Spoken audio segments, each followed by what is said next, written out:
Kisah ini menceritakan tentang perbedaan dua orang bersaudara yang bekerja dan mendapatkan penghasilannya dari ember dan pipa.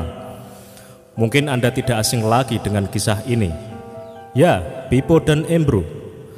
Pippo dan Embro adalah dua orang pemuda berbakat yang penuh dengan impian. Mereka sering bertukar pikiran tentang bagaimana seharusnya hidup mereka dan apa yang ingin mereka capai di hari kelak. Mereka adalah tipe-tipe orang yang suka bekerja keras dan tidak pernah takut terhadap segala halangan. Hanya satu hal yang tidak mereka miliki untuk mencapai impian mereka, yaitu kesempatan. Hingga suatu hari, desa tempat Embro dan Pippo tinggal mengalami kemarau dan kekeringan berkepanjangan. Satu-satunya sumber air yang ada adalah mata air di balik bukit. Kepala desa mengumumkan akan membayar kepada siapa saja yang bisa membawa air dari mata air tersebut ke desa mereka, sebesar banyaknya air yang mereka bawa. Embro dan Pippo pun segera mengambil kesempatan ini.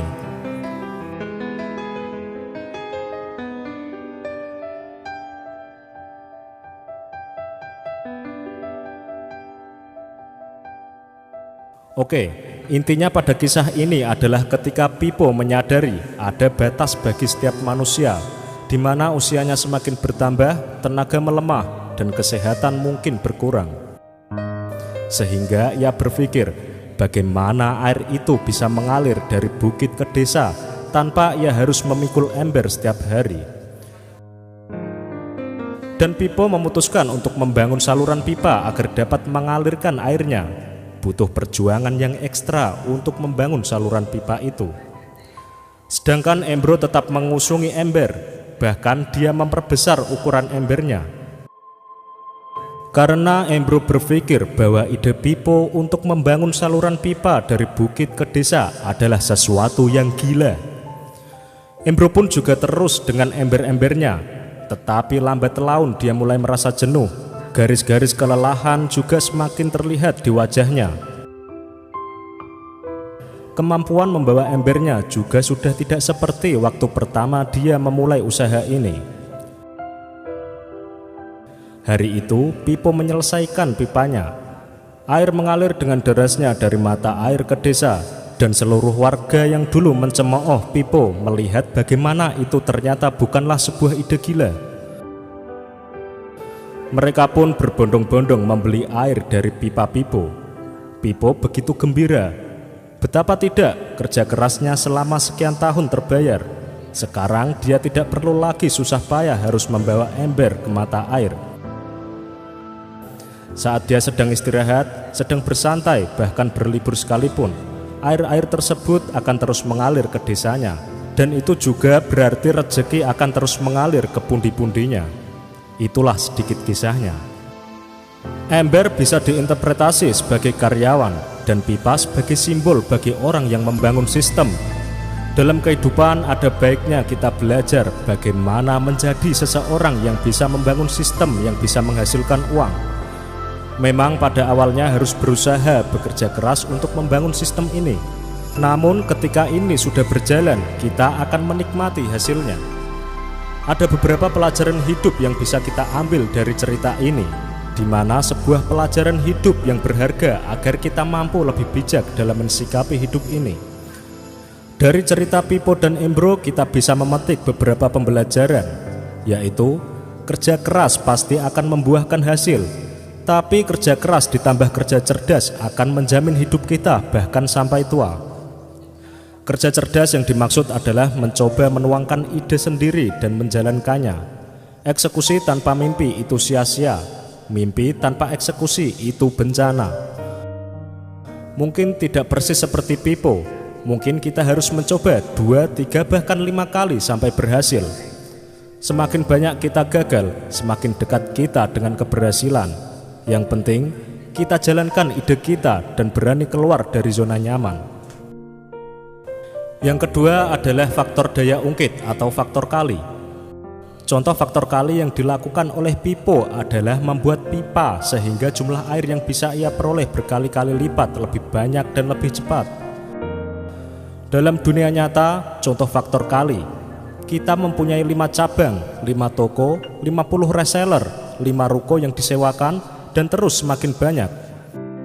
Contoh konkretnya, apabila kita hanya mempunyai 1 tempat makan yang begitu ramai, itu ada batasnya.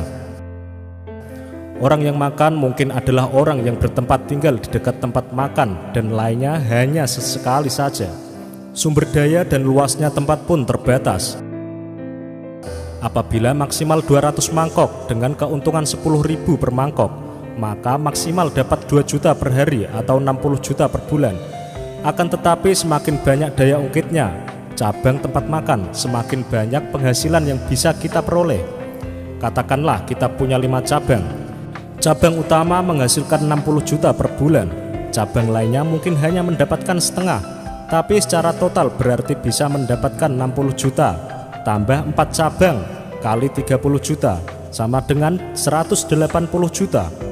Uang yang semakin banyak diinvestasikan lagi ke dalam aset, buka cabang atau bisnis baru, dan taruh dalam investasi sehingga penghasilan terus bertambah. Yang ketiga, biarkan uang bekerja untuk kita, bukan kita bekerja untuk uang.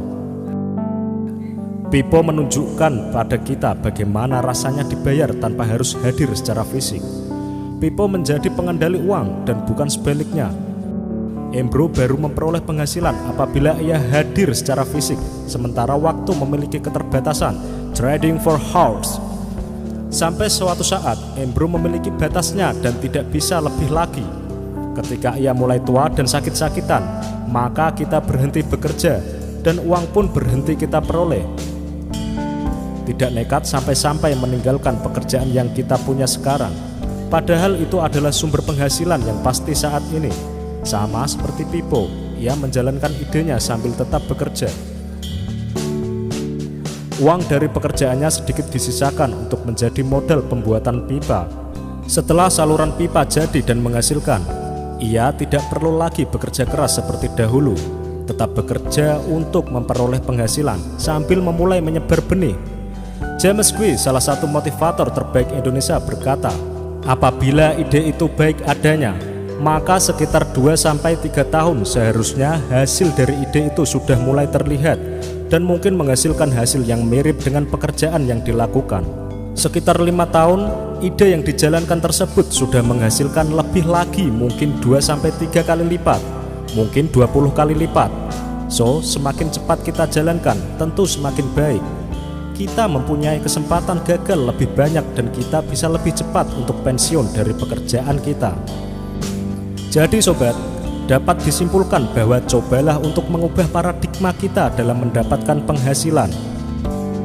Paradigma umum yang berlaku dalam mendapatkan penghasilan adalah bekerja untuk mencari uang dan membayarnya dengan pengorbanan waktu dan tenaga secara terus-menerus. Bekerja keras memang baik, namun faktanya kita tidak dapat bekerja secara terus-menerus karena ada saatnya kita memasuki masa pensiun atau tua. Stres dan depresi dengan urusan kantor, sakit, dan sebagainya. Kita juga butuh waktu untuk keluarga, memenuhi kebutuhan-kebutuhan hidup yang semakin beragam, dan berusaha menggapai segala impian yang begitu kita harapkan. Banyak orang yang suka berdiam diri di zona nyaman dengan menjalankan tugas rutin yang sudah menjadi kebiasaannya selama bertahun-tahun, sehingga mereka lupa untuk melihat kenyataan bahwa di luar sana ada cara-cara lain untuk mendapatkan penghasilan dengan lebih efektif. Menurut Burke Hedges, penulis The Parable of the Pipeline, cara paling ideal untuk membangun usaha yang menghasilkan pendapatan yang berkesinambungan adalah dengan membangun aset, seperti sebuah saluran pipa yang mengalirkan air tanpa peduli siang ataupun malam. Oke sobat semuanya, semoga video ini memberikan inspirasi untuk sobat semua.